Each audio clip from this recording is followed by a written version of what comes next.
From the Cronkite studios in downtown Phoenix, this is Cronkite News. Good evening and welcome to this special edition of Cronkite News. I'm Izzy Greenblatt. Our reporters work in teams to cover specific issues important to all Arizonans. Those beats range from borderlands to business, from technology to government and justice. Tonight, we highlight stories from the education team covering student scores, state policies, the federal debate over DACA, and the ways Arizona is working toward a stronger education system. Education in Arizona, with the state consistently landing in the bottom of national rankings, leaders, lawmakers, and advocates are speaking out and raising expectations. Here's a look at where we stand. According to Expect More, Arizona's progress meter, scores are low when we look at 3- and 4-year-olds in quality learning environments and third-grade proficiency in language arts. Less than half of 8th graders are prepared for high school math, and only 53% of high school graduates are enrolling in post-secondary education. But by 2030, education advocates hope to get 45% of kids into quality early learning centers, 72% of third graders proficient in reading, 69% of 8th graders prepared for math, and boost enrollment in post-secondary education up to 70%. One group working to achieve those goals is the Helios Education Foundation. Cronkite News reporter Emily Richardson reports on how a groundbreaking today could improve education in Arizona. We get education right at the state level. It takes care of almost all the other issues I have to deal with in public policy. Then people are prepared for the future, prepared for a job and a career. Even with the latest news that Wallet Hub ranks Arizona the worst place for teachers and 41st in quality of education, there's a renewed emphasis on improving Arizona's school system. Part of that is the groundbreaking of the Helios Education Foundation's new education campus near 32nd Street in Camelback. And they have been committed to supporting educational equity, particularly as it relates to our Latino student population. In Phoenix, that's critical. Helios has invested millions of dollars across Arizona and Florida to improve student success. Helios Education Foundation is dedicated to making sure individuals in Arizona achieve a post-secondary education. Helios CEO Paul Luna says community engagement is important to his organization, and one of the ways they achieve that is through the Arizona Latino Student Success Initiative. Our goal and one of our near-term strategies is how can we work together to eliminate that achievement gap, and how do we help all students, but in particular Latino students, to achieve some type of post-secondary education degree success at the same rate as all other students. Mayor Stanton says Helios has been a game changer for education. But to really reach our full potential, we must have a higher educated, better prepared 21st century workforce. In Phoenix, Emily Richardson, Cronkite News. Those getting teaching degrees from a state university can get their tuition costs waived as long as they stay in Arizona to teach. It's a promise made by Governor Doug Ducey during his State of the State address. Bailey Moore explains how this program will work. Our goal is to recruit the best and the brightest students who are committed to high standards, service to others, and have a drive to deliver the highest quality education. With the presidents of all 3 state universities on hand, the Arizona Teachers Academy was unveiled during a news conference on Tuesday. Those that will benefit talked about why they want degrees in education. The teachers who taught me about science, math, art, and music. The teachers who told me there's nothing in this world that you can't be if you want it enough. I knew I wanted to change the world. And what better way to do that and better my community than with a classroom of 30 students. Arizona ranks 49th in terms of median teacher pay, according to the Bureau of Labor Statistics. Many become saddled with student loans after graduation.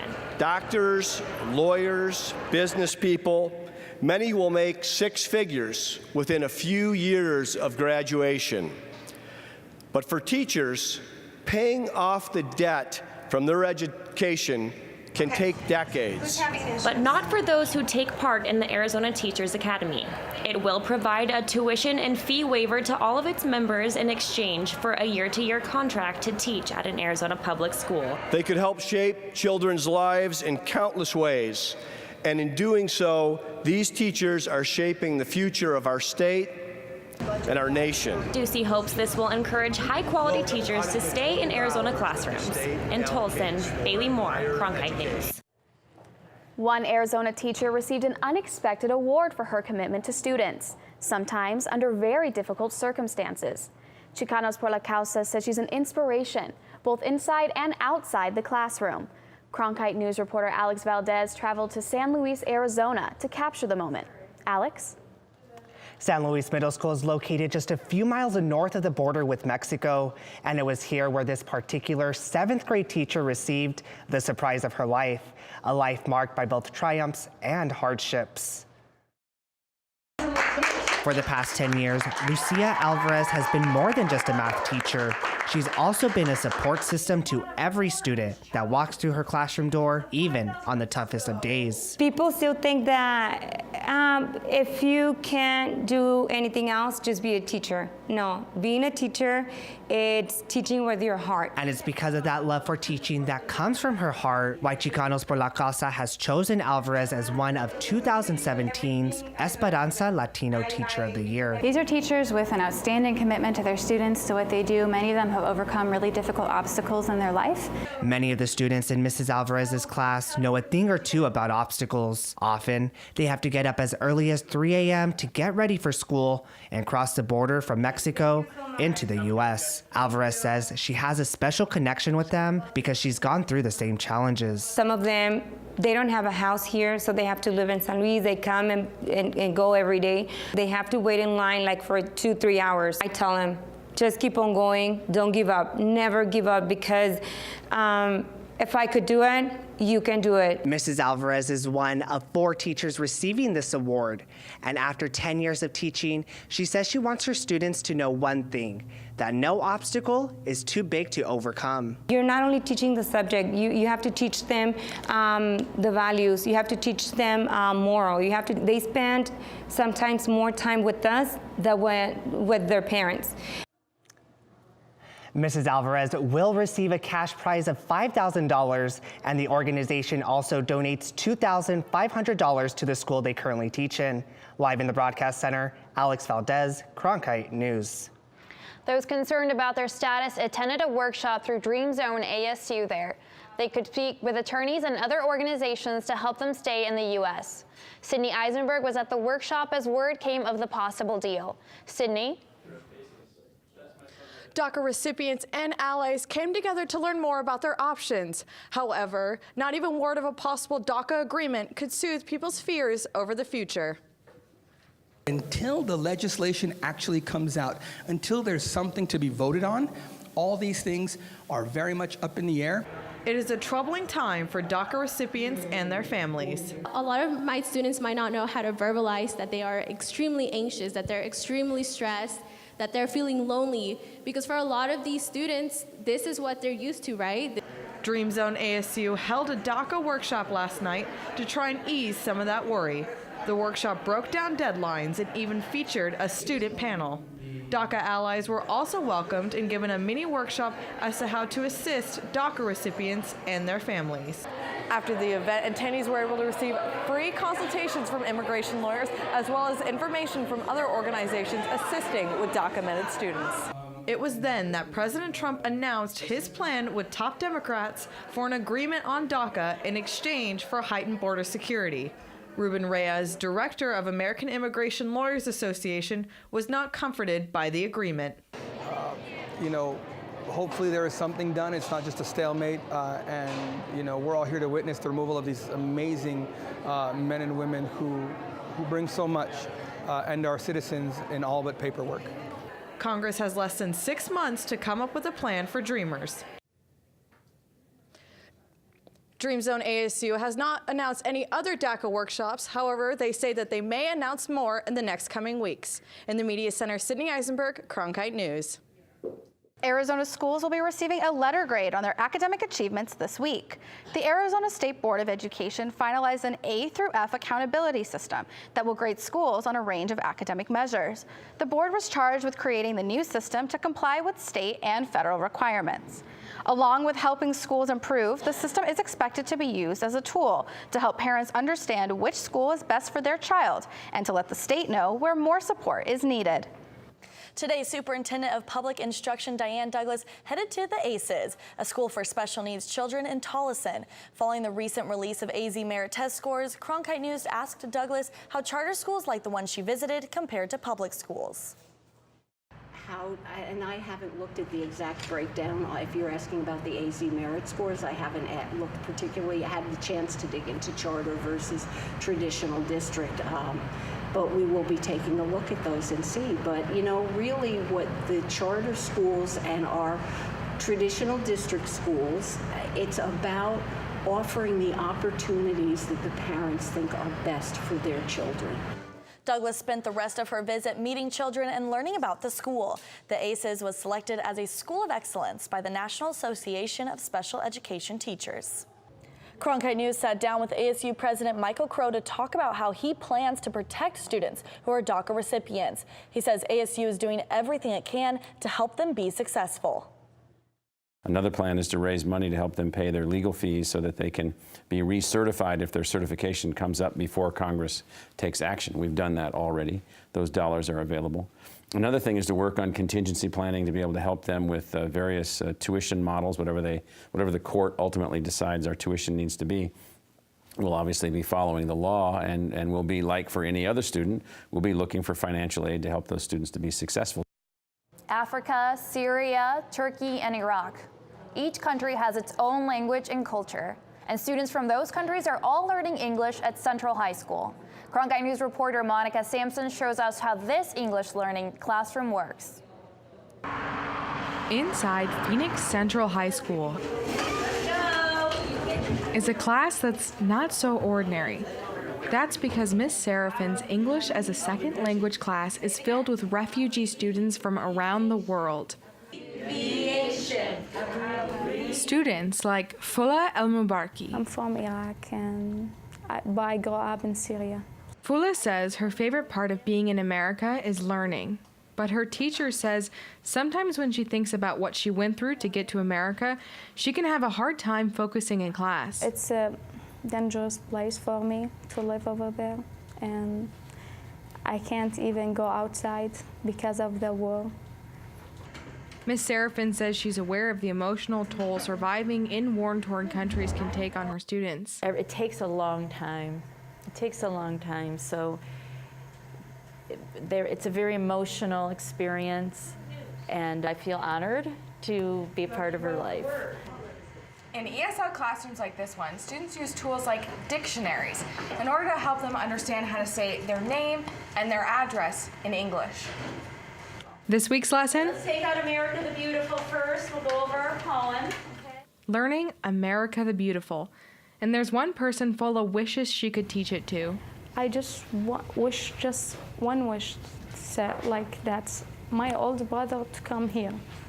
If my dad dream he couldn't make it, I just hope my brother, he can make it and come here. So when it comes to reciting the song's lyrics, Fola says it makes her think one thing. I say thank God because I have the freedom here, and I have I'm in the right place. I have a future here. In Phoenix, Monica Sampson, Cronkite News. I'm Ted Simons, host and managing editor of Arizona Horizon.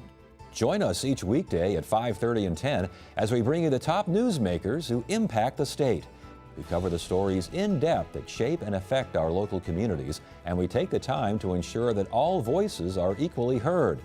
For more than 30 years, Arizona Horizon has been your voice and your source for what matters most, right here on Arizona PBS. When a story comes in the morning, we're out the door as fast as we can go. But it's also great to spend more time in communities and produce projects. From the borderlands to the cities, the reservations, and even the state capitol, we want to get to the heart of the matter. When the lights come on in the studio, we know our hard work is about to pay off. We love what we do here at Cronkite News. We're proud to tell the stories of our state. Now, more than ever, it's important to have a trusted news source, and that's Cronkite News. The West Valley is growing, and so is the need for quality preschools. As Marcia Ophong reports, the Buckeye Elementary School District is opening a second location to help accommodate parents and their students in the city. I love working with the preschool. Monica Shook is taking her 6 years of preschool teaching experience to a new location in Buckeye. Our preschool is special because we care about our families and we really connect with them, and that makes them really comfortable and able to leave their kids with us, and it helps them get ready to go to kindergarten. Lucia Guerra, a parent who has enrolled both of her kids in the Buckeye School District, says the preschool is convenient. It's closer to work, closer to home. Now that there's 2 campuses, it's just going to really work out for a lot of families here. The Buckeye Elementary Preschool, located on the North Campus at Jasinski, opened up for registration earlier this month. The reason the district decided to open a second site for the preschool is due to the growth. There's not a lot of choices for families on the West Valley for preschool programs, so we thought by opening a couple of classrooms that would really meet the needs of the community. Nevaeh, where would you like to go? And the families with children in the preschool program appreciate all it offers. This just seems a lot more interactive, and the curriculum really seems to help my children at least. I love giving the children that come see us the foundation basically to go to kindergarten. It's really fun. We get to play, which is awesome, and teach them through playing how to be ready to go to kindergarten. The preschool currently has 25 students enrolled, but is licensed to have 50. In Buckeye, Marcia Pong, Cronkite News. The full-day preschool program costs $150 per week. College dormitories have come a long way in recent years, with universities spending millions of dollars to integrate them with the latest technologies. ASU's brand new engineering dorm, Tucker House, is no exception. Tim John shows us why even big tech companies are providing their latest gadgets to students who live there. Carter Kwan is an engineering student who just started his junior year at ASU. Kwan is also one of the first residents to live in Tucker House, one of America's most technologically advanced dorms. This new building is amazing. There's nothing quite like it in the country. Tucker House, which just opened last month, features things such as classroom workspaces, 3D printers, and Bluetooth-enabled washer and dryers. The high-tech dorm has garnered so much attention that even the tech giants of the corporate world have begun to take notice. Amazon has donated 1,600 of their Echo Dots for use by the residents of Tucker House, and there's a reason why. James Colafello, an associate dean at the Fulton Schools of Engineering, says it's because engineering graduates are in such high demand and that companies are keen to get in front of them as potential employers. Companies understand that if they want to be able to hire our students, they can't wait until they're seniors. And so we have companies getting involved with the students as early as a freshman year, trying to get their brand out there. Alexa. And it seems to be working. Kwan, along with his friend and classmate Stephen Hall, have already begun developing new interfaces for their Echo Dots and cite Amazon as a potential dream employer. Oh, I'd love to work at Amazon, so Amazon, if you're watching. But in the meantime, Tucker House, with all its gadgets, will continue to be Kwan's home. In Tempe, Tim Johns, Cronkite News. Tucker House is home to nearly 1,600 students and is located on University Drive on ASU's Tempe campus. The Avondale School District created a new educational environment for their students, and it's already hitting the road. Cronkite News reporter Madison Connor went to find out what kind of movement the district made. Not only can you go on a school bus, you can go on a school bus that is a Maker Lab, and they get on and do some activities and to extend their learning in a different way. Avondale School District found a way to not only include the arts in their STEM curriculum, but to put it on wheels. What if we took all of these really great STEM and STEAM resources and being able to put them into every one of our schools? Well, that wasn't quite possible. But what if we took all of them, put them in one spot, and actually have it move around our district? The idea was created for students who are unable to stay after school for those science, technology, engineering, arts, and math classes. All sorts of amazing STEM and STEAM activities that kids can do while it's parked right outside of their school, or maybe parked in their apartment complex, or at one of our city functions, or a SciTech festival throughout the state. basically being able to take these awesome opportunities right to where our kids in community. We really think that a lot of the challenges the world faces today will be solved through science, technology, and engineering and mathematic type solutions. But of course, we want to keep that passion for the arts in this as well. This mobile STEAM lab can be spotted around the district, allowing students to have hands-on time with technology. In Avondale, Madison Connor, Cronkite News. Classrooms are always looking for innovative ways to teach teamwork and problem solving. For one school, that meant leaving one classroom to escape another. Opening locks is opening minds in the Avondale School District. In Avondale, our mission is to grow thinkers, problem solvers, and communicators to pursue a future without limits. And we do an amazing job of that in the classrooms. And we thought, could we just take this a little bit further and provide a different set of experience for our kids to be able to explore those. And so the doors opened on the escape room. Students have to work together to solve puzzles and clues that lead them to keys and eventually escape, all in under an hour. Teamwork is not only used to get out of the room, it was also necessary to build the room. Because it was such an effort. It was not just the three of us. It was the maintenance team. It was technology. It was parents. It was volunteers coming and spending time, spending their own energy. The entire room was created by using styrofoam for the walls, refurbished furniture, as well as donations. But the school district also used a 3D printer to create artifacts like this one. And the students seem to be getting the most out of the opportunity. I learned more about teamwork and cooperation. That was a really important part, how we all had to be together. Some kids I didn't even know, we were just all working together to solve that one puzzle. After the success of their first escape room, the school district plans on building another room with the help of the students. AZ Merit scores have been released, and this year's scores show a modest improvement over last year's. Cronkite News reporter Holly Bernstein examined the scores to see what they mean for students and schools. Among students in grades 3 through 12, in 2017, 39% of students passed the English language arts, up just 1% from last year. 40% of students passed the math section this year, up 2% from last year.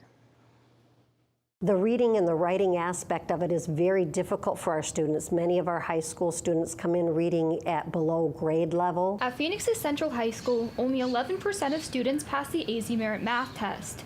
17% passed English language arts. The school has a diverse student population. Some are even refugees.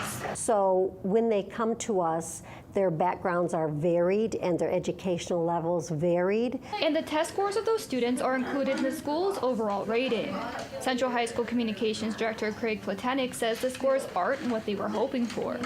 We're disappointed, quite frankly. Our Algebra 1 scores, which are 9th grade scores, fell this year, and we also fell in English language in 11th grade, as did the state. Arizona Superintendent of Public Instruction Diane Douglas said in a statement, quote, "While I am pleased that the scores of students are modestly moving in the right direction, the weight given to AZ Merit has gone beyond its intended use." End quote. Jeff Esposito, the Director of Policy and Programs at Expect More Arizona, is also concerned about modest gains. Esposito says one of the biggest problems in education right now is that everyone lacks a shared vision about where we need to be going. Expect More says they've worked with schools, business leaders, and others to set long-term goals for 2030, called the Arizona Education Progress Meter. We try to keep parents informed about what their kids should be learning, how this test works, and especially about how our schools are doing overall through something we call the Arizona Education Progress Meter, which are 8 indicators from everything from early childhood on through post-secondary that really tell us if we're building an excellent education for every child. Until then, teachers like Davis are looking for the silver lining in the data. And they score 50%, which on a standardized is considered failing. But that student walks away knowing 50% more than what they did coming in. This school year, districts will be able to choose alternative testing to AZ Merit. In the Broadcast Center, Holly Bernstein, Cronkite News. The American Civil Liberties Union is joining forces with 8 school districts in the Valley with their newest campaign to minimize disciplinary action toward minorities and disabled students. Cronkite News reporter Marcia Apong talked with one of the school districts involved. They pay attention a lot more to the students than the past teachers that I've been with. Carlos Diaz is a minority student who's now attending his 10th school. I'll go for high school. His mother, Eliza Diaz, is a parent with the ACLU's Demand to Learn campaign. She says Carlos has a learning disability and hasn't had a lot of luck with the schools he has attended. He's just really had a really tough time with accommodations and with the schools providing the services that he needs in order for him to be successful. If A equals 7. 11. Okay.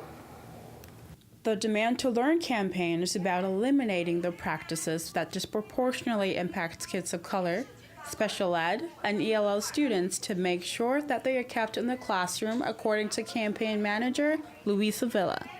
For example, African American students are 8 times more likely to be suspended out of school in our charter high schools here in Phoenix. Latino students are 6 times more times to be suspended in a high school here in Phoenix. And the Native American students are almost 10 times more likely to be suspended in suburban schools close to tribal communities. Can you see that? No. Yes or no? Martin Perez Jr., the vice principal of Academia del Pueblo Elementary School, urges everyone in the community to get involved in this campaign to help ensure that students get the future they deserve. Growing up, specifically in middle school, I was suspended several times for various reasons. Had it not been for my teachers, my school principal, and the support staff at my school, I probably would not be here today. My son is not a failure, and he is going to be a success. We can't let discriminatory practices dictate who our child is going to be or what opportunities our child is going to have. In downtown Phoenix, Marcia Pong, Cronkite News. That's it for this special edition of Cronkite News. For top Arizona stories anytime, follow us on Facebook and Twitter, and find us online at cronkitenews.azpbs.org.